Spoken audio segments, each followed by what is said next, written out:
You're listening to Biz-Souls, the business podcast with an edge, hosted by me, Rona Lewis, and Jeffrey Hansler. Tune in for perspectives and discoveries about the changing world of business.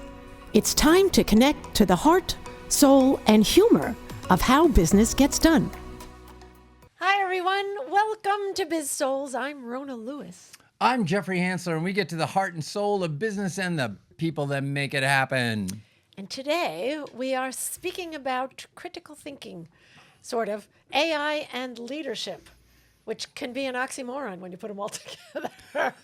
Apparently so, especially if you look at the politics around the world. Oh, indeed. No matter what side you're on, it's exactly. So I actually found this little article that talks about how ChatGPT is leading leaders astray, and that. I don't think tell. You've been in London too long. I bet I have. Oh, darling. So basically, and I don't think you have to be a leader. I think this is for anybody. And what's happening is we're using AI wrong. We use it as a substitute for our thinking because we are inherently lazy. And leadership is doing it more than they should because they're not understanding the material. They're not asking the right questions. They just assume that whatever ChatGPT or Claude or Perplexity, whatever the myriad, Copilot's not very good. I don't even count that one. But they automatically come out with the right answer. So it must be on the internet. It's true. Which and it even says ChatGPT can make mistakes. Claude can make mistakes. Check your work. I have a question. Did you use AI to find that stuff? Of course. Yeah, didn't you? Yeah, I did. Yeah. Wait, and there's a caveat to that, and there's a point to that. There is a point. The point is that it's a tool. It's a tool. That's right. And if you retain your critical thinking skills. See, I know what he's thinking right away. Exactly. If you retain your critical thinking skills and use your critical thinking skills in using this tool, you're going to be okay. Right. And that led to a discussion. I looked for a study, and it was published 2025 in the MDPI, and Michael Gerlich, I guess. And what he said there's a direct relationship to this, because he said all these studies have been coming out, there's a decline in critical thinking skills. Yeah.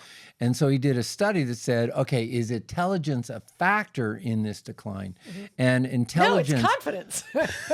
Exactly. Sorry, we did a podcast on confidence and intelligence. And it's a good callback. No, there was a discovery that the more intelligent you are, the greater the buffer you have to losing critical thinking skills. Higher education helps. So if you did the pre-work, you can maintain it. And one of the things it says is that people are using AI for is a memory. What did they call it? There was a word for it. We actually both looked up. Yeah, we looked up a bunch of stuff. Cognitive offloading. So AI is being used as cognitive offloading, both as a memory source. You don't have to remember things as much. Yeah. And it is also for thinking and reasoning. And so that cognitive offloading, that's a normal thing that we do. What was it? The movie Indiana Jones, The Last Crusade, or whatever it was. And they're trying to find them. They're trying to find. They've got the map of what to do. The map of what to do with finding the chalice. And he goes, "Why didn't you memorize it?" And Sean Connery goes, I wrote it in my book so that I wouldn't have to remember it. So we've always used cognitive offloading. Thank you for not doing the English accent or the Scottish. What is he, Irish, Scottish? He's Scottish, and I can't do. I used to be able to do him at one point. I'm going to have to practice on that. If you don't practice stuff, you lose it. And that's another key to this. Really? Yeah, if you don't practice cognitive thinking, you're working on it. So AI can be a tool to spark more searching. Right. So if you get the AI version and then and then do research on the different articles for it, and it becomes just a cavern of searching, and it brought back all these memories from college and from grad school where you just go down. Wow. Yeah, really. We were writing on stone tablets. It was still Moses stole a couple for the 10 Commandments. Yeah, he took credit for that. I did all that writing, and he takes credit. The research, yeah. Anyway. Right. So it's both it's a tool.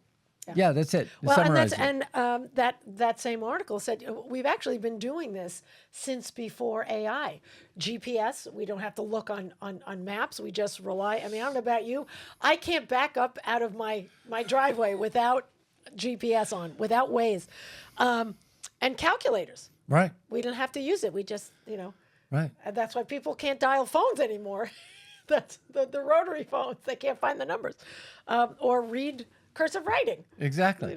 So it doesn't start with that. It's funny. What? Can I interrupt? Please do. I interrupt you all the time. Go ahead. So the driving thing is great because in the 90s I worked for a company called Career Track and another one called National Seminars, and they would fly us into the airport and then we'd drive around in the state for a couple of weeks. And what you do is you from the rental car, you get the basic map, and you'd have to find the hotel off that. Oh, there was no internet. There was no GPS or anything else. And so miraculously, you can talk to people. Yeah. Yeah, and you look for the hotel because there were signs. And then I started using, Waze and those things. And once I used it to find a place, I couldn't find the place without Waze. Right. And so I literally put Waze away, and you use a Thomas guide? And try and think about it. I still have a Thomas guide in my car. It's only the local area though. So anyway, so it does affect you. You lose abilities if you rely on it completely. Well, it's absolutely. It's like a muscle. You don't use it, you lose it. And interestingly enough, to that point, I found another study from from MIT's Media Lab, and they compared people who were writing unaided to those who used AI even as a tool, and it showed that when the people who use AI had a lower neural engagement with the information, they had weaker memory for what they wrote because they really weren't focused, and there was less ownership of the ideas. So what it said was that AI isn't really making us dumber. The brain just doesn't build the same understanding when you do a deep dive on your own, as opposed to just copying off or whatever. It's like you're not focused on it. It's like copying off someone's paper in school. If you don't understand the concepts behind it, you don't learn it. I got accused of copying off somebody because they asked me a question about something and I didn't answer them, and I still got an F in the class. The teacher was really hard on that. Really hurt my grade, and I was accused of it. Anyway, you know what's frightening about what you just said about AI? What? Because we'll all become politicians because they seem to be very forgetful about the things they said and the promises they made and everything else. Yes, I misremembered. So if you use AI entirely, you will become a politician. That's a scary thought. Yeah, because they have such great critical thinking skills. Well, I gave AI a name. I call it Rona. So therefore, I only believe about half of what it says. I don't blame you. Please refer to ChatGPT. Please refer to yourself as Rona. Yeah, there you go. And then I suspect everything. No. It's a valuable tool, and one of the things it can do is if you bounce ideas off of it, or you take pieces of it, and the more you ask of AI, the more it's going to give you. And then I get bored just really, reading all that stuff. So I take some highlights and then work from there and create my own stuff from there. Well, it's when I do programs, I will do the best I can. This is what I want to say. This is what the outline is. Does this flow? And then I put it in, and then it will give me, well, you're jumping around from here to here, put this, so it helps me smooth it out. Right. It helps me do, like with I have another book coming out, and so it helped me just make sure that everything flowed smoothly from one chapter to the next, and that all my referrals were right. And then it makes it look pretty. Actually, for my first book, for that one, I don't know if you can see it, but anyway, my play and profit book, ChatGPT did the illustrations. Yeah. That's what I used it for. Oh, that's great. Yeah. That's outstanding. So. I was going to make a point and I completely forgot. And that's one of the things I did want to talk about is we're forgetting. Like one of the articles that was talking about somebody, there was an ad. No, it wasn't. I'm reading the article and there's an ad in the middle of the article. And the ad says, I was talking about something and I forgot their name. And I went into my car and I sat for 20 minutes and couldn't remember the name. That happened to me the other day when I was thinking about Moulin Rouge. And I was going, Nicole, could not remember her last name. Oh. Smith, no, it wasn't, Redding, Morgan, couldn't remember it. And then about 20 minutes later, oh yeah, right, Kidman. And I think that this is going to go on more often. I think not just because I'm getting older. I was going to say, because that happened to me last night during the talk, but go ahead. We've never had more information than we have now. Right. We are on information overload, and using tools to help you remember stuff and classify stuff. And that's an important cognitive skill, to be able to put things in places where you can find them. Rona sent me this email about this idea a while ago, and I have a system for storing it, and then I forgot which system I put it in. It took us 10 minutes to find it. This is after we looked for the clapboard for 20 minutes because it was right behind us. It's been a day. So they have a name for this, and that's really scary. It's called cognitive atrophy. Oh, and that is what's going on. And they've done quite a few studies on it. And unfortunately, it's going to enhance the Dunning-Kruger effect. The people that know the least are going to have the most confidence in what they get from scanning and taking superficial AI. Yeah. And this also ties into leadership. So imagine a leader who is very confident, they get promoted. Then they use AI to supplement what they don't know, and they confidently scan from that stuff and go ahead. I think this is what happened to Fauci.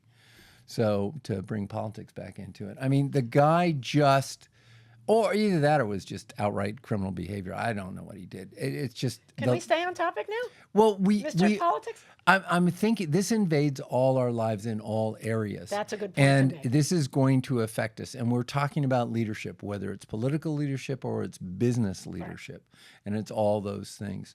And I think people, it would be to their benefit. And I think this is a perfect use for Facebook, Meta, whatever you want to call it. If we can stop and pause, take a breath, and go, is this true? Let me do a little research. If you're going to comment on it or you should at least do some research on it. Absolutely. You should do some investigation on it. And the more you're going to talk about something, the more you should know about it. Well, yeah, and that's that goes with the. I spoke about this in the last podcast.